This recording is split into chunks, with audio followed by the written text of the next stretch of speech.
네, 안녕하세요. 자, 오늘은요, 재산범죄에 대해서 좀 공부를 좀 해보려고 그래요. 그죠? 재산범죄에 대한 설명으로 적절하지 않은 거 고르라 그랬거든요. 일단 보니까, 동그라미 1번에 보면 지금 여기, 사기죄가 나와 있죠? 그죠? 끄트머리 보니까, 뭐라 나왔어? 사기죄가 나왔고, 그 다음에, 예항, 동그라미 2번에 보니까, 또 여기에도 지금 예항에 보니까 또 뭐예요? 또 사기가 나와 있어요. 자, 지문 5개 중에서, 지금 2개가 사기야. 그리고 여기에는, 세 번째 거는 횡령이 나왔고요. 그죠? 그죠? 예. 그래서 이런 거를 살펴볼 때, 사기죄를 재산범죄에서 잘 물어본다는 거를 좀 알 수 있겠죠.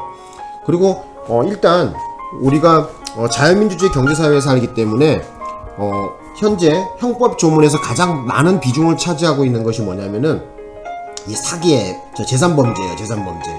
그래서 재산범죄 그리고 공부할 양도 가장 많고 형법 강론에서 반절 이상을 차지하는 게 바로 재산범죄입니다. 그죠? 요건도 까다롭고 그죠? 그리고 공부할 양도 많고 그래요. 그래서 여러분 시험에 재산범죄를 많이 물어보는데 그 중에서도 가장 많이 물어보는 게 뭐냐면은 바로 사기죠. 그죠? 그러면 사기죄를 왜 많이 물어보는지 그 이유를 알아야 되겠죠? 사기죄는 그죠? 단순하게 남 돈 뭐 속여서 가져간다고 해갖고 다 사기가 되는 것이 아니라 어느 요건이 필요합니다. 그죠?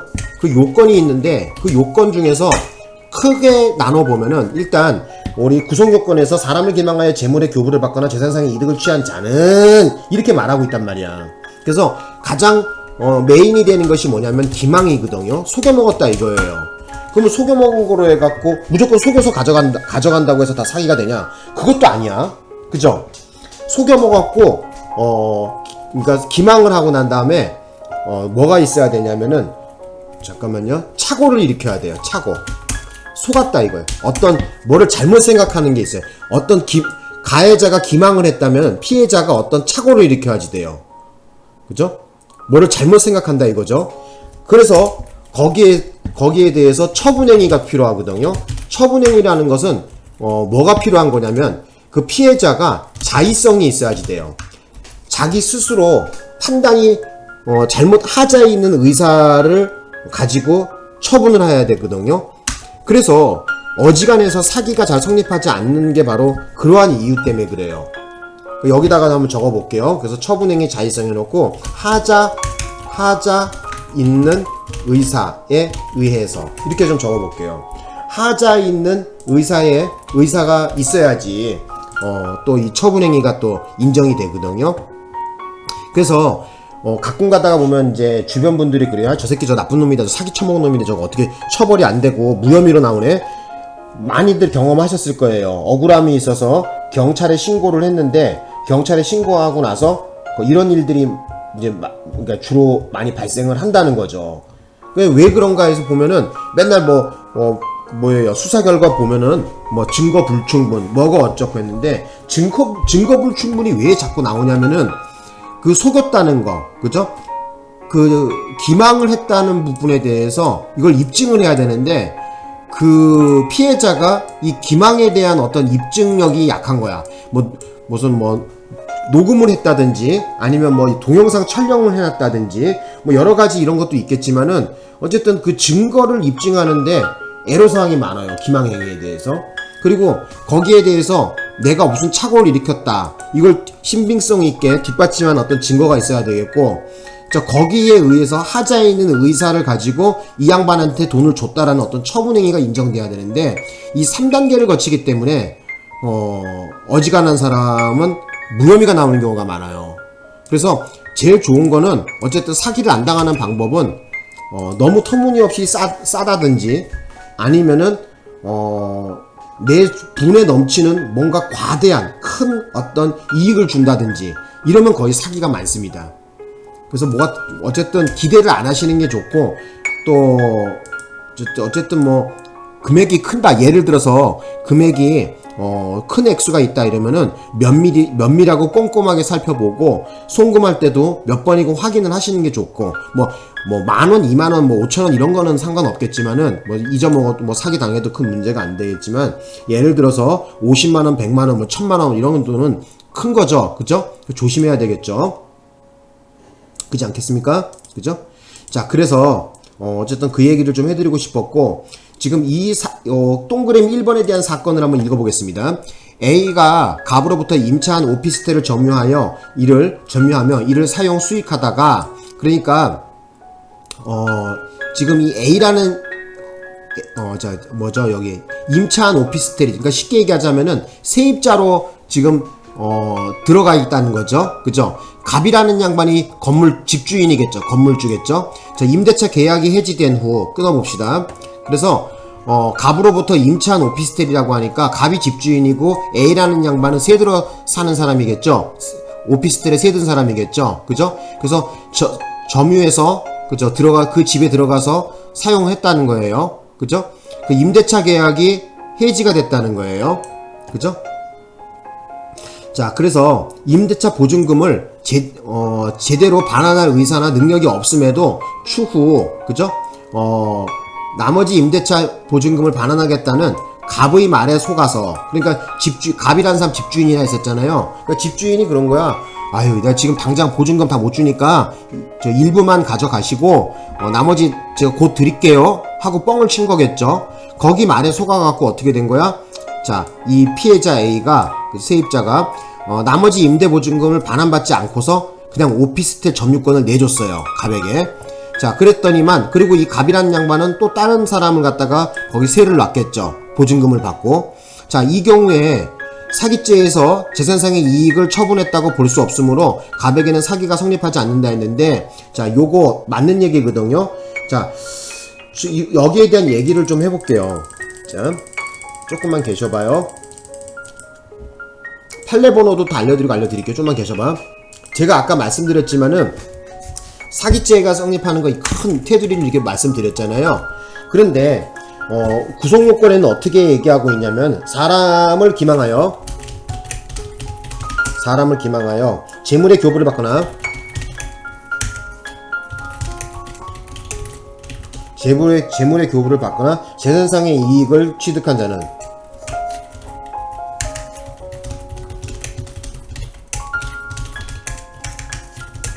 자, 이렇게 규정하고 있거든요. 그래서 이 사기죄는 또 특징이 뭐냐면은 재물죄이자 이익죄예요. 재물죄이자 뭐라고요? 이익죄란 말이야. 이득죄 또는 이득죄. 그죠? 그래서 어떤 이득을 얻어도 뭐다? 바로 사기에 해당된다, 이렇게 볼 수 있는데, 그 재물죄이자 이득죄인데, 우리 대법원에서는 이 이득에 대해서 뭐라고 얘기하고 있냐면은, 사용 수익권 같은 경우에는 사기죄에서 말하는 이익으로 보지 않는다 그랬어요. 자, 그것도 알려드릴게요. 좀만 계셔. 그래서 여기다 판례 번호 적어볼게요. 그래서 어떻게 되냐면 2023도에 조금만 계셔. 2023도에 17200. 자, 이 판례에서 뭐라고 얘기하고 있냐면은 재물에 대한 사용 수익권, 요거 경찰 그 경위 공채 시험에도 나왔었죠, 이거 사용 수익권. 자, 그리고 이게 변호사 시험에도 나왔었죠, 최근에. 사용 수익권, 그죠? 사용 수익권이, 자, 형법 제 347조 사기죄에서 말하는 사기죄에서 보호하는 재산상의 이익에 포함되는지 자, 이렇게 얘기했는데 되는지 여부를 갖다가 가려달라고 했는데 판사들이 뭐라 그랬냐면 소극이라 그랬어요. 즉 안 된다는 얘기예요. 포함하지 않는다. 이렇게 봤어요. 그래서 아까 그 사건 있죠? 여기서 자, 보증금을 갖다가 일부만 챙기고 일부만 반환하고, 그죠? 추후 나머지 임대차 보증금을 반환하겠다는 말에 속았다 했잖아요. 그래서 일부만 받고 일부는 못 받았단 말이야. 자, 그래서 자, 여기서 사기죄에서 말하는 재산상의 이익, 그죠? 재산상의 이익을 처분했다고 볼 수 없다, 이렇게 판시했거든요. 그래서 이 사기죄에서 말하는 그죠? 재산상의 이익이라는 것은 사용권과 수익권은 제외한다. 그죠? 뭐 임대차 계약을 해갖고 새 놔 먹는데 관련된 돈 같은 거 있죠. 관련된 돈은 바로 여기서 말하는 사기죄에서 말하는 이득으로 보지 않았다는 거예요. 그래서 요걸 좀 알아두셨으면 해요. 여기다가 그죠? 자, 여기다 이렇게 적어요. 사용 수익권. 자, 여기 색깔을 좀 넣어 볼게요. 그래서 사용권과 수익권은 어떻게 된다? 사기죄에서 보호하는 재산상 이익이다, 이익이 아니다, 이익이 아니라고 했다는 거를 머릿속에 넣어 주십시오. 그래서 포함하지 않는다. 자, 다시 한번 뭐라고? 포함하지 않습니다. 그래서 다시 한번 말씀드리지만은, 자, 재물에 대한 사용 수익권, 아까 임대차 계약 맺어 갖고 보증금 관련된 거 있잖아요. 그거는 사기죄에서 보호하는 재산상 이익에 포함하지 않는다고 판시했어요. 내가 보기엔 좀 말이 안 되는데, 어쨌든 뭐 어거지 논리를 세웠는데, 이게 보니까 주심판사가 노태학으로 되어 있네요. 어쨌든 뭐 그렇다고 하는 거니까 여러분들은 뭐 시험 준비해야 되니까 그런 거 따질 때가 아니죠. 그렇다고 이해를 해야 되겠죠. 그죠? 예. 그래서 좀 이해를 해주셨으면 합니다. 되셨나요? 예. 그래서 다시 한번 강조하는데, 사용수익권, 재물에 대한 사용수익권은 어쩐다? 사기죄에서 보호하는 재산상의 이익에 포함하지 않는다는 것을 머릿속에 넣어주시고요. 그래서 여기 임대차 보증금, 그죠? 반환하는 데 있어서 일부만 받고 나머지는 나중에 반환한다. 그죠? 추후에 나머지 반환한다는 이 사기 사건, 그죠? 이거는 사기로 보지 않았다는 걸 좀 알아두셨으면 합니다. 자, 이거 중요합니다. 되셨나요? 그래서 동그라미를 어디다가 넣는다? 사용의 동그라미, 수익하다가 동그라미, 수익의 동그라미. 그죠? 되셨죠? 자, 그 다음에 이제 2번으로 볼게요. 자, 2번 보겠습니다. 갑이 정상적으로 대출금을 반환할 의사나 능력이 없음에도 휴대전화에 설치된 카드회사 어플리케이션을 통해서 카드론 대출 신청을 했답니다. 여기까지 끊어보자. 자, 우리가 보면은 스마트폰에 보면은 카드회사 어플리케이션 있죠? 뭐 국민은행, 하나은행, 뭐 이런 은행과 관련돼 갖고 하나카드, 우리카드, 국민카드 뭐 이런 카드회사 있잖아요. 삼성카드 뭐 이런 카드회사의 어플리케이션이 있는데 거기에 어떤 요건을 갖다가 요구하고 있어요. 뭐 예를 들면은 뭐 소득증명이다, 뭐다 뭐 이렇게 요건이 있고 사람이 처리하는 것이 아니라 어플리케이션 안에 들어있는 어떤 프로그램이 작동해 갖고 그 요건을 충족하는 경우에는 대출이 되거든요. 카드 대출을 하게 만들어 놨거든요. 그러면 거기에는 사람이 개입돼 있어, 안 개입돼 있어? 카드회사 직원이 개입돼 있지 않죠. 그죠? 여기 보시면은 카드회사 직원의 개입이 없다 그랬잖아. 그죠? 그래서 우리 형법 제 347조에서 말하는 사기죄는 사람을 속여야 되거든요. 근데 지금 애플리케이션에 대출 신청을 해갖고 대출을 받았단 말이에요. 그죠? 얼뜻 보기에는 사기 같아요. 그죠? 왜? 바로 대출금을 반환할 의사나 능력이 없음에도 어떻게 된 거야? 즉 카드론 애플리케이션을 통해서 카드론 신청해서 대출을 받았으니까 얼뜻 보기에는 사기 같은데, 우리 형법에서 말하는 사기죄는 누구를 기망해야지 돼?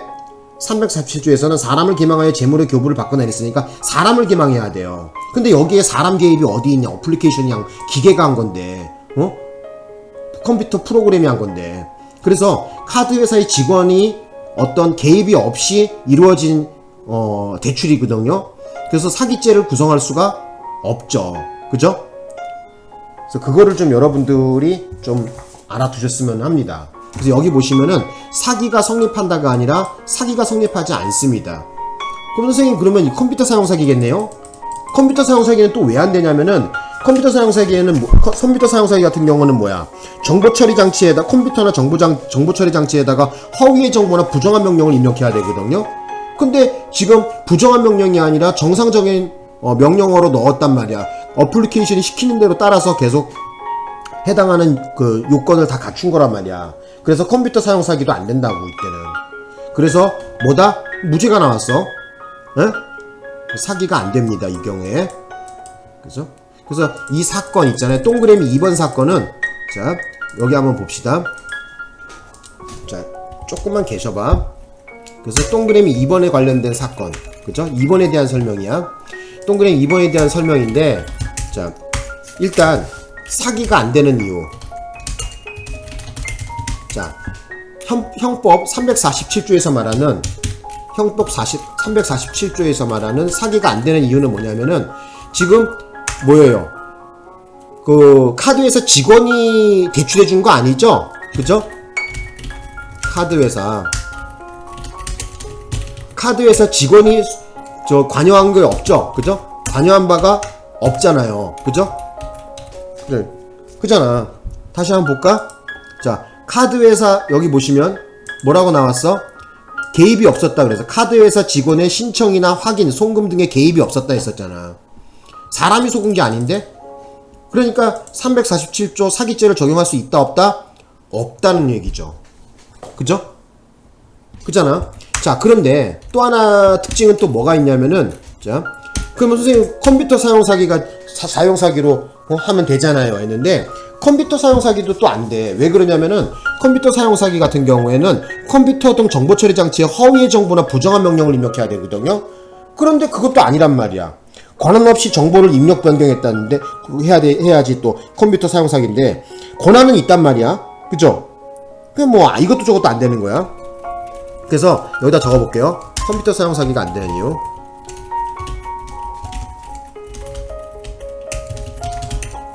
컴퓨터 사용 사기가 안 되는 이유는 또 뭐냐면은, 자, 컴퓨터 사용 사기가 되려 그러면은 컴퓨터나 정보 처리 장치에 뭐를 넣어야 돼요?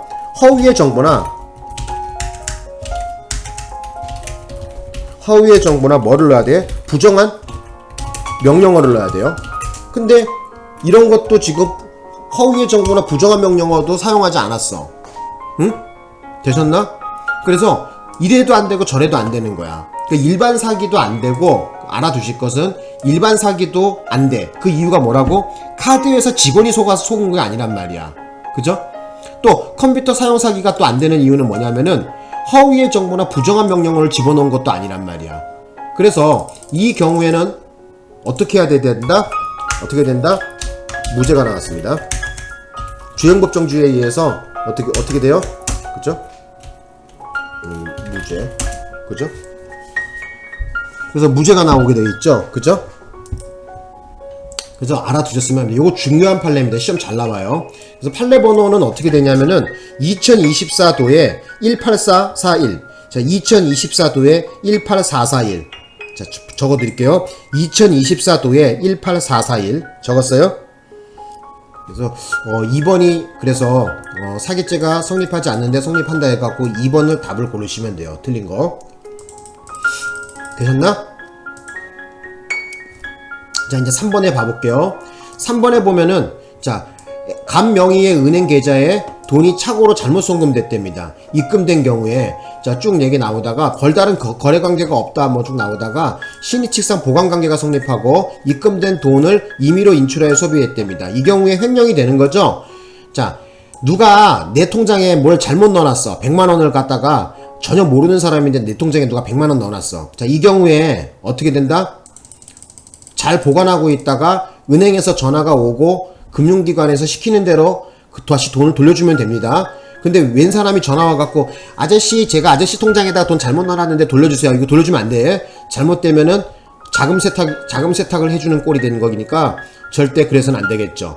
그래서 금융기관의 지시에 따르는 것이 맞습니다. 그래서 만약에 그렇지 않고 지 멋대로 꽁돈 생겼다, 내 통장에 누가 100만원 넣어놨네, 꽁돈 생겼다 하고 소비하게 되면 뭐다? 바로 횡령죄가 되는 겁니다. 예, 알아두셨으면 합니다.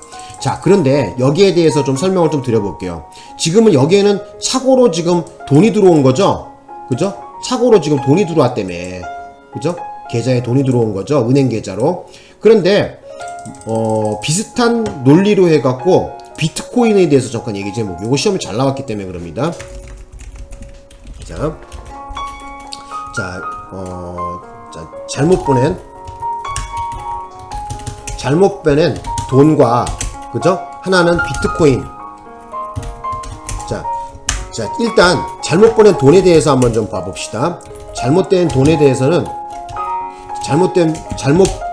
남의 통장에 잘못 보낸. 자, 여기다 앞에다가 적어볼게요. 남의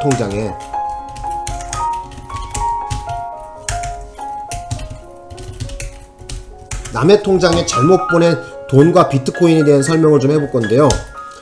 일단 돈에 대해서 말씀드리자면은 이 경우 그죠? 자기가 꽁돈이라고 생각해서 꽁돈이라고 생각해갖고 소비하면 어떻게 돼요?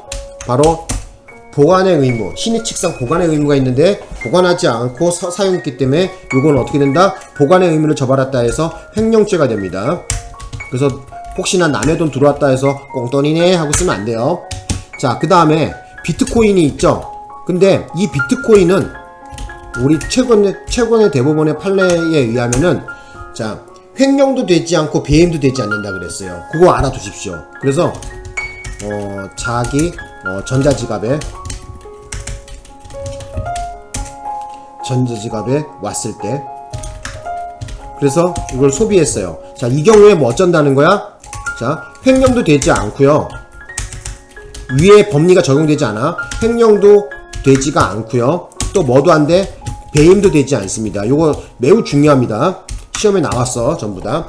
그죠? 22년부터 해갖고 줄기차게 시험에 나왔었죠? 그래서 꼭 좀 알아두셨으면 합니다. 다시 한번 정리하겠습니다.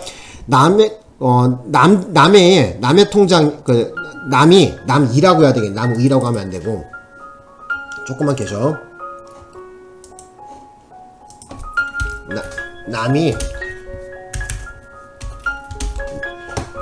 남이 통장에 잘못 보낸 돈. 자, 돈이 있고 비트코인이 있는데, 자, 비트코인 같은 경우에는 전자지갑이겠죠? 그죠?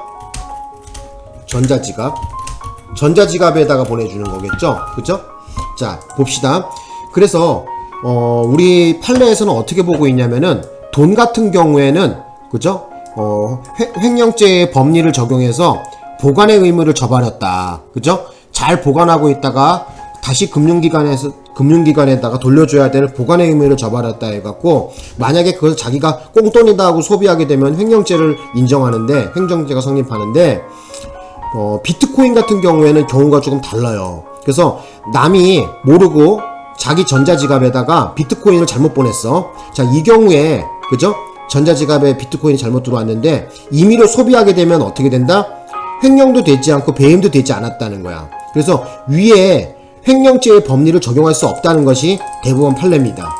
이거 알아두셔야 돼. 이거 잘 나와.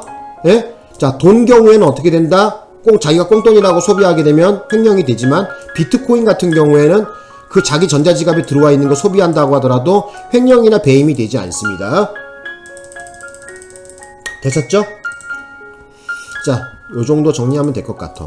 자, 그 다음에 이제 4번에 봅시다. 자, 4번에 보면은 법원으로부터 송달된 신문기일 소환장. 자, 재산적 가치가 있냐 없냐. 법원에서 송달된 바로 신문기일 소환장은 우리 대법원 판례에 의하면은 형법상 재물로 봤어요. 그래서 그러한 법리로 재물로 인정한 것이 몇 가지가 있는데, 제가 그거를 대법원 판례 입장을 몇 개를 좀 소개를 좀 드리려고 그래요. 가장 많이 시험에 나왔던 것이 지금 여기 나와 있는 것처럼 바로 뭐예요? 자, 법원으로부터 받은 신문기일 소환장. 잠깐만요. 형법상 재산으로 본 거예요. 형법상 재산으로 봤는데, 이게 뭐냐면은 저기 좀 적어봅시다. 법원으로부터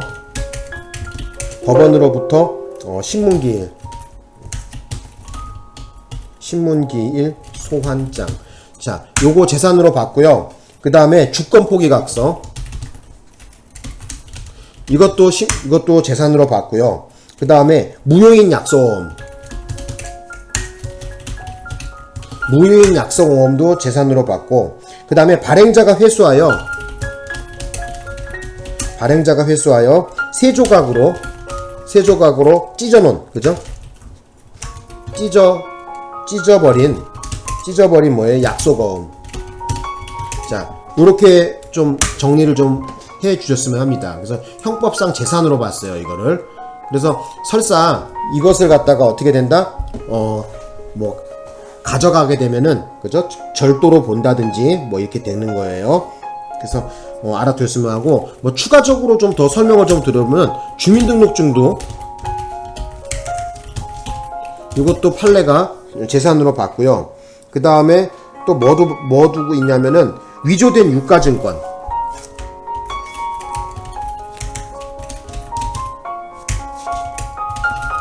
위조된 유가증권도 또 저기로 봤고요. 재산으로 봤고, 그죠? 어쨌든 요렇게 정리하시면 될 것 같아요. 총 몇 개인가 이렇게 되면, 자, 하나, 둘, 세 개, 그 다음에 6개, 7개죠, 그죠? 하나, 둘, 셋, 그죠? 하나, 둘, 셋, 넷, 다섯, 여섯, 7개 맞네. 7개 맞네. 요거 여러분 좀 따로 정리해 주셨으면 합니다. 매우 중요한 겁니다, 이거. 그죠? 자, 다시 정리해 보겠습니다.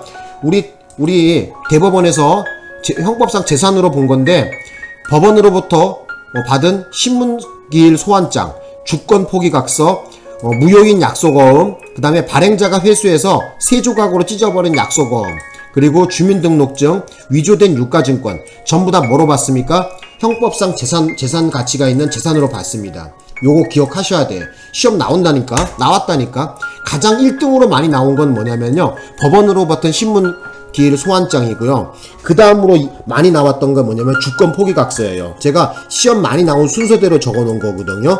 그래서 요거를 좀 머릿속에 좀 기억해 놓으셨으면 하고요. 위조된 약속어음도, 그죠? 위조된 약속어음. 유가증권. 잠깐만요. 위조된 유가증권이죠. 그죠? 위조된 유가증권. 이게 무효인 약속어음 적어놨나? 무효인 약속어음. 그래서 좀 여기다 강조하고 싶은 거는 내가 여기다가 좀 요렇게 좀 해놓을게요. 중요한 거는 자, 진하게 이렇게 해놓을게. 그래서 꼭 좀 당부 드리겠습니다. 요거 공부해 가셔야 됩니다. 다시 한번 형법상 재산으로 본 거 뭐예요? 법원으로부터 받은 신문기일 소환장, 주권 포기각서, 무효인 약속어음, 그죠? 그리고 발행자가 회수해서 세 조각으로 찢어버린 약속어음, 그 다음에 주민등록증, 위조된 유가증권, 전부 다 형법상 재산의 가치가 있는 재산으로 봤습니다. 그죠? 재물로 봤다는 거야. 그래서 여기도 뭐예요? 그래서 동그라미 4번도 자, 법원으로부터 받은 신문기일 소환장, 형법상 재물에 해당한다고 동그라미 치시면 되겠죠. 자, 그 다음에 이제 뭘 보냐면은 5번에 보겠습니다. 언론사 주간 갑이 평론의 대상이 되는 A 주식회사 대표 을로부터 거액의 경제적 이익을 제공받으면서 A 회사에 대한 우호적인 여론 형성에 관한 청탁을 받았다면은 배임 수재죄에서 말하는 부정한 청탁에 해당한다. 예, 맞는 얘기입니다. 우리가 공무원에게 돈 주면 뭐야? 그 뇌물죄가 되는 거죠. 직례죄가 되는 거죠. 하지만 자, 공무원이 아니라 일반인인데 어떤 사무 처리를 하는 이런 사람한테, 그죠?